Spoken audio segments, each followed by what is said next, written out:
Hello friend, তোমরা দেখছো তোমাদের প্রিয় YouTube channel exam guide by Nitu.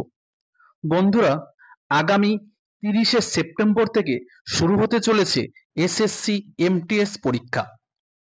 তোমরা যারা এবছর এসএসসি এমটিএস পরীক্ষা দেবে, তোমাদের জন্যই আমি 2023 সালে এসএসসি এমটিএস পরীক্ষায় এসে যাওয়া প্রশ্নপত্র নিয়ে এই বিশেষ ক্লাস আমি করাচ্ছি। আজকে আমি করাবো 81 নম্বর ক্লাস, যেটি 14ই সেপ্টেম্বর দ্বিতীয় শিফটে এসেছিল। তো বন্ধুরা, আমি তোমাদের কথা দিয়েছিলাম এসএসসি এমটিএস পরীক্ষার আগে তোমাদের প্রিভিয়াস ইয়ারের সমস্ত প্র্যাকটিস সেট আমি করাবো। তো দেখো, আজ 81 নম্বর ক্লাস চলছে, আর একটা মাত্র সেট বাকি আছে। তো আগামীকাল সেটা আমি দিয়ে দেবো। তো পরীক্ষার আগে কিন্তু তোমাদের সমস্ত প্রিভিয়াস ইয়ারের কোশ্চেন কিন্তু আমি তোমাদের দিয়ে দিয়েছি। তো বন্ধুরা, ভিডিওটা ভালো লাগলে একটু লাইক করবে, আর সাবস্ক্রাইব করা না থাকলে অবশ্যই চ্যানেলটি সাবস্ক্রাইব করে দেবে। তো চলো, দেরি না করে শুরু করি প্রশ্নপত্রগুলো। নিম্নলিখিত কোন প্রতিষ্ঠানটি স্বামী দয়ানন্দ সরস্বতী 1875 সালে সংস্কার সংগঠন প্রতিষ্ঠা করেছিলেন, যা হিন্দু ধর্মের সংস্কারের চেষ্টা করেছিলেন? তো 1875 সালে স্বামী দয়ানন্দ সরস্বতী কোন প্রতিষ্ঠানটি প্রতিষ্ঠা করেছিলেন? তো তিনি আর্য সমাজ প্রতিষ্ঠা করেছিলেন। আর্য সমাজ এটি প্রতিষ্ঠা করেছিলেন স্বামী দয়ানন্দ সরস্বতী। ঠিক আছে। প্রার্থনা সমাজ প্রতিষ্ঠা করেছিলেন আত্মারাম পাণ্ডুরঙ্গ। সত্যশোধক সমাজ প্রতিষ্ঠা করেছিলেন জ্যোতিবা ফুলে। ঠিক আছে। তো তোমরা বলবে ব্রাহ্ম সমাজ কে প্রতিষ্ঠা করেছিলেন? অবশ্যই কমেন্ট করে বলবে ব্রাহ্ম সমাজ কে প্রতিষ্ঠা করেছিলেন।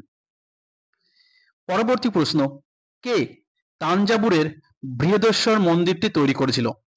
কে তাঞ্জাবুরের বৃহদেশ্বর মন্দিরটি তৈরি করেছিলেন? তো তিনি হলেন প্রথম রাজরাজ চোল। ঠিক আছে, প্রথম রাজা চোল তিনি এই তাঞ্জাবুরের বৃহদেশ্বর মন্দিরটি প্রতিষ্ঠা করেছিলেন। বর্তমান এটি তামিলনাড়ুতে অবস্থিত। ঠিক আছে, বৃহদেশ্বর মন্দিরটি বর্তমানে তামিলনাড়ুতে অবস্থিত। ভিটামিন বি এর অভাবের ফলে কোন রোগটি হয়? ভিটামিন বি এর অভাবে, তো ভিটামিন বি এর অভাবে হয় বেরি রোগ হয়। ঠিক আছে, ভিটামিন বি এর অভাবে হয় বেরি রোগ। বর্ণন্দতা হয় ভিটামিন এ এর অভাবে। রিকেট হয় ভিটামিন ডি এর অভাবে। স্কারবি হয় ভিটামিন সি এর অভাবে। ঠিক আছে, স্কারবি হয় ভিটামিন সি এর অভাবে। রিকেট হয় ভিটামিন ডি এর অভাবে। বর্ণন্দতা হয় ভিটামিন এ এর অভাবে। ভারতীয় সংবিধানে ভোটদানের জন্য সর্বনিম্ন বয়স কত করা হয়েছে? তো ভারতীয় সংবিধানে বর্তমানে ভোটদানের বয়স করা হয়েছে 18 বছর। ঠিক আছে, 18 বছর করা হয়েছে বর্তমান ভোটদাতাদের সর্বনিম্ন বয়স। ডিসেম্বর 2022 অনুযায়ী নিম্নলিখিত গায়কদের মধ্যে কে একদিনে 28টি গান রেকর্ডিং এর জন্য গ্রিনেস ওয়ার্ল্ড রেকর্ড করেছিল? কোন ভারতীয় গায়ক একদিনে 28টি গান রেকর্ড করে গ্রিনেস ওয়ার্ল্ড বুকে নাম তুলেছিল? তো তিনি হলেন কুমার শানু। কুমার শানু একদিনে 28টি গান রেকর্ড করে এই রেকর্ড গড়েছিলেন। আনন্দমঠ মঠ একটি বিখ্যাত উপন্যাস, যা বঙ্কিমচন্দ্র চ্যাটার্জির ড্যাশ ভাষায় লেখা। আনন্দমঠ কোন ভাষায় লেখা ছিল? এই আনন্দমঠ উপন্যাসটি লিখেছিলেন বঙ্কিমচন্দ্র চ্যাটার্জি বা চট্টোপাধ্যায়। এই বিখ্যাত বন্দে মাতরম স্লোগানটি কিন্তু এই আনন্দমঠ উপন্যাস থেকে নেওয়া হয়েছে। তো এই আনন্দমঠ উপন্যাসটি কিন্তু বাংলা ভাষায় রচনা করা। আনন্দমঠ উপন্যাসটি বাংলা ভাষায় রচনা করা। পোন্নাইয়া, ভাদিভেলু, শিবানন্দম এবং চিন্নাইয়া নামে চারজন নাট্টু ভানার বা তাঞ্জোরের বন্ধু নামেও পরিচিত, তারা আধুনিক যুগের ড্যাশ নৃত্যের আকার দিয়েছিল। পোন্নাইয়া, ভাদিভেলু, শিবানন্দম এবং চিন্নাইয়া এই চারজন নাট্টু ভানার আধুনিক যুগের কোন নৃত্যের আকার দিয়েছিলেন? তো সঠিক উত্তর হবে ভারতনাট্যম। আধুনিক যুগে ভারতনাট্যম নৃত্যের আকার দিয়েছিলেন। ভারতনাট্যম তামিলনাড়ু রাজ্যের একটি শাস্ত্রীয় নৃত্য। কুচিপুড়ি অন্ধ্রপ্রদেশ, কথাকলি কেরালার শাস্ত্রীয় নৃত্য। ফেব্রুয়ারি 2023 সালে উত্তরপ্রদেশ সরকার একটি ড্যাশ চালু করেছেন, যা পারিবারিক পরিচয়, এক পরিবার এক পরিচয়। তো ফেব্রুয়ারি 2023 সালে উত্তরপ্রদেশ সরকার একটি পোর্টাল চালু করে যা পারিবারিক পরিচয় বা family ID, one family one ID, ঠিক আছে, এই পোর্টালটি চালু করেন। ওয়ান ফ্যামিলি ওয়ান আইডি এই পারিবারিক পরিচয় একটি পোর্টালের মাধ্যমে চালু করেছিলেন। নিচের কোন বিবৃতিটি প্যাসিফিক রিং অফ ফায়ারের সাথে সব থেকে ভালো সম্পর্কযুক্ত? তো দেখো, প্যাসিফিক রিং অফ ফায়ারে কিন্তু আগ্নেয়গিরি এবং ভূমিকম্পের জন্য বিখ্যাত, ঠিক আছে। প্যাসিফিক রিং অফ ফায়ার এটি আগ্নেয়গিরি এবং ভূমিকম্পের জন্য পরিচিত। দেখো, রিং অফ ফায়ার, যাকে সার্কাম প্যাসিফিক বেল্ট বলা হয়, এটি প্রশান্ত মহাসাগরের একটি পথ যা সক্রিয় আগ্নেয়গিরি এবং ঘন ঘন ভূমিকম্প দ্বারা চিহ্নিত করা হয়। তো এই প্যাসিফিক রিং অফ ফায়ার কোথায় অবস্থিত? প্রশান্ত মহাসাগরের একটি এলাকায় অবস্থিত, ঠিক আছে। প্রশান্ত মহাসাগরের এলাকায় এই রিং অফ ফায়ার এলাকাটি রয়েছে। আর এখানে কিন্তু সক্রিয় আগ্নেয়গিরি এবং ঘন ঘন ভূমিকম্প দেখতে পাওয়া যায়। পরবর্তী প্রশ্ন, কেন মধ্যবর্তী জাতীয় আয়ের গণনায় অন্তর্ভুক্ত করা হয় না? কেন মধ্যবর্তী পণ্য জাতীয় আয়ের গণনায় অন্তর্ভুক্ত করা হয় না? কারণ হলো, মধ্যবর্তী পণ্য সহ দ্বিগুণ গণনা হবে। মধ্যবর্তী পণ্য সহ দ্বিগুণ গণনা হবে। দ্বিগুণ মানে দ্বিতীয়বার গণনা হবে, ঠিক আছে। কারণ মধ্যবর্তী পণ্য, দেখো কি বলেছে, মধ্যবর্তী পণ্য কাকে বলা হয়? লবণ, চিনি, এই সমস্ত জাতীয় জিনিসকে বলা হয় মধ্যবর্তী পণ্য। দেখো, মধ্যবর্তী পণ্য হলো অন্য পণ্যের পুনর্বিক্রয় বা উৎপাদনের জন্য শিল্পের মাধ্যমে বিক্রি হওয়া পণ্য, ঠিক আছে। তো দেখো, এই মধ্যবর্তী পণ্য দ্বিতীয়বার অন্তর্ভুক্ত করা হয় না কেন? প্রথম কাঁচামাল হিসেবে কিন্তু একে অন্তর্ভুক্ত করা হয়, কিন্তু যখন এই কাঁচামালটা যখন শিল্পের মাধ্যমে বিক্রি করা হয় তখন কিন্তু তাকে অন্তর্ভুক্ত করা হয় না। আর অন্তর্ভুক্ত করা হলে তাকে কিন্তু দ্বিতীয়বার গণনা হবে, এই দ্বিগুণ বা দ্বিতীয়বার, ঠিক আছে, দ্বিগুণ বা দ্বিতীয়বার অন্তর্ভুক্ত করা হবে। সেই জন্য কিন্তু মধ্যবর্তী পণ্যকে গণনায় অন্তর্ভুক্ত করা হয় না। বৈশ্বিক বহুমাত্রিক দারিদ্র্য সূচক 2021 অনুযায়ী, বিশ্ব বহুমাত্রিক দারিদ্র্য সূচক 2021 অনুসারে ভারতের স্থান 109টি দেশের মধ্যে কততম স্থান রয়েছে? তো ভারত 109টি দেশের মধ্যে 66তম স্থানে রয়েছে। বিশ্ব বহুমাত্রিক দারিদ্র্য সূচক বা এমপিআই 2021 অনুসারে ভারত 109টি দেশের মধ্যে 66তম স্থানে রয়েছে। উপজাতীয় নৃত্যশিল্পী এবং গায়ক অর্জুন সিং ধুরবে তিনি কোন রাজ্যের বাসিন্দা? 2022 সালে পদ্মশ্রী পুরস্কার ভূষিত হয়েছিলেন।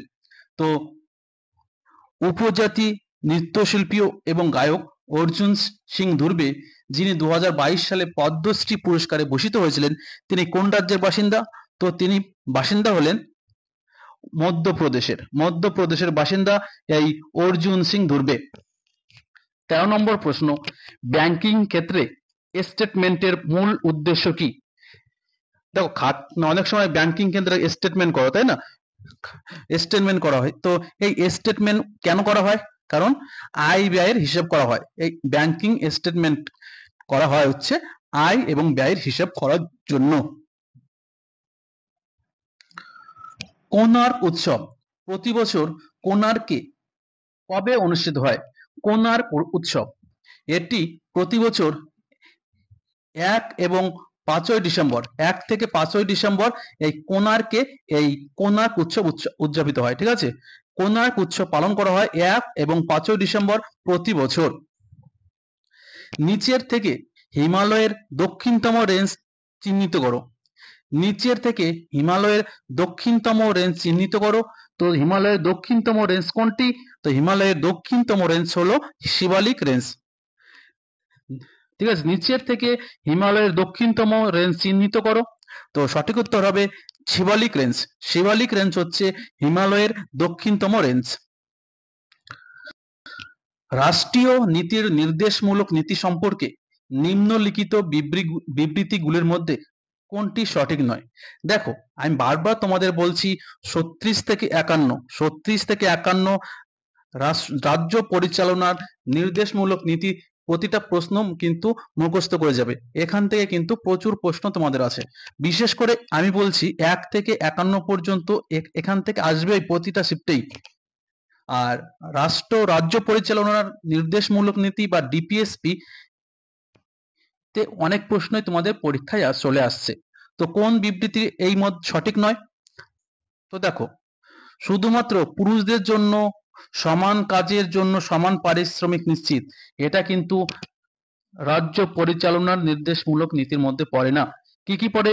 পুরুষ, মহিলা এবং শিশুদের জন্য উপযুক্ত কর্মসংস্থান এবং পরিচ্ছন্ন কাজের পরিবেশ নিশ্চিত করবে। পুরুষ এবং মহিলা উভয়ের জন্য জীবিকার পর্যাপ্ত উপায় সরবরাহ করবে। কয়েকটি হাতে সম্পদের কেন্দ্রীকরণ রোধ করতে অর্থনৈতিক ব্যবস্থা পুনর্গঠন। তো সবার হাতে যেন অর্থনৈতিক সমৃদ্ধি হয় এবং কিছু গুটি কয়েক মানুষের মধ্যে যেন ভারতের সম্পদটা সীমাবদ্ধ না থাকে, এদিকে কিন্তু লক্ষ্য রাখতে হবে। 17 নম্বর প্রশ্ন, নিচের কোন ঘটনাটি 1919 সালে ঘটেছিল? তো 1919 সালে কোন ঘটনাটা ঘটেছিল? তো ঘটেছিল রাওলাট আইনের বিরুদ্ধে সত্যাগ্রহ, জালিয়ানওয়ালাবাগ হত্যাকাণ্ড।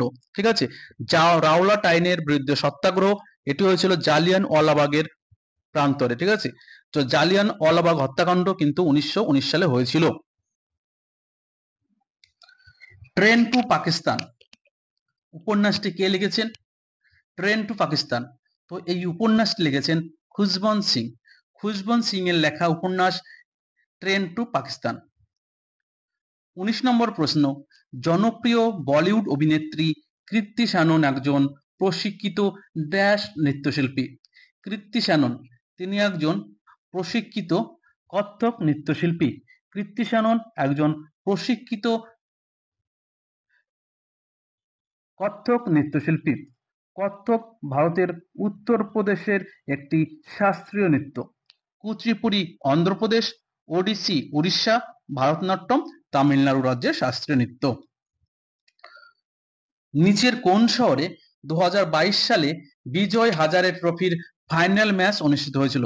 তো 2022 সালে বিজয় হাজারে ট্রফির ফাইনাল ম্যাচ হয়েছিল আহমেদাবাদে। আহমেদাবাদে এই ফাইনাল ম্যাচটি হয়েছিল। পরবর্তী প্রশ্ন, কে 1800 শতকে অক্সিজেনের নামকরণ এবং রাসায়নিক নামকরণ সংগঠিত করতে সাহায্য করে এবং রাসায়নিক বিপ্লব শুরু করেছিলেন? তো অক্সিজেনের নামকরণ এবং রাসায়নিক নামকরণ সংগঠিত করতে সাহায্য করেছিলেন কে? তো তিনি হলেন অ্যান্টনাইন লরেন্ট ল্যাভোইসিয়ের। অ্যান্টনাইন লরেন্ট ল্যাভোইসিয়ের তিনি অক্সিজেনের নামকরণ এবং রাসায়নিক নামকরণ সংগঠিত করতে সাহায্য করেন। আমন সেহরাওয়াত কোন বিভাগে বিশ্ব কুস্তি চ্যাম্পিয়নশিপে স্বর্ণ পদক জিতে প্রথম ভারতীয় হয়েছেন? আমন সেহরাওয়াত তিনি একজন কুস্তিগীর। তো তিনি কোন বিভাগে স্বর্ণ পদক জিতে প্রথম ভারতীয় হয়েছিলেন? তো তিনি অনূর্ধ্ব 23 বিভাগে স্বর্ণ জিতে প্রথম ভারতীয় হয়েছিলেন। প্রতি বছর পাকিস্তানের স্বাধীনতা দিবস কোন দিন পালন করা হয়? পাকিস্তানের স্বাধীনতা দিবস পালন করা হয় 14ই আগস্ট। প্রতি বছর 14ই আগস্ট পাকিস্তানের স্বাধীনতা দিবস পালন করা হয়। পরবর্তী প্রশ্ন, নিম্নলিখিত কোন ভারতীয় সঙ্গীতজ্ঞকে মল্লিকা ই গজল বলা হতো? নিম্নলিখিত কোন ভারতীয় সঙ্গীতজ্ঞকে মল্লিকা ই গজল বলা হতো? তো তিনি হলেন প্রভা ভারতী। প্রভা ভারতীকে বলা হতো মল্লিকা ই গজল। শেষ প্রশ্ন, ইয়ারকার শব্দটি কোন খেলার সঙ্গে যুক্ত? তো ইয়ারকার শব্দটি ক্রিকেট খেলার সঙ্গে যুক্ত। ঠিক আছে, এছাড়া ক্রিকেট খেলার সঙ্গে যুক্ত boundary, over boundary, slip, mid on, mid wicket, stumping, run out, caught behind, leg bye সমস্ত কিন্তু ক্রিকেট খেলার সঙ্গে যুক্ত। No ball, wide. ঠিক আছে, তো বন্ধুরা ভিডিওটা এই পর্যন্তই। ভিডিওটা ভালো লাগলে লাইক করবে, বন্ধুদের সঙ্গে শেয়ার করবে। আবার আগামীকাল তোমাদের সঙ্গে দেখা হচ্ছে। ততক্ষণ ভালো থাকবে, সুস্থ থাকবে। ধন্যবাদ।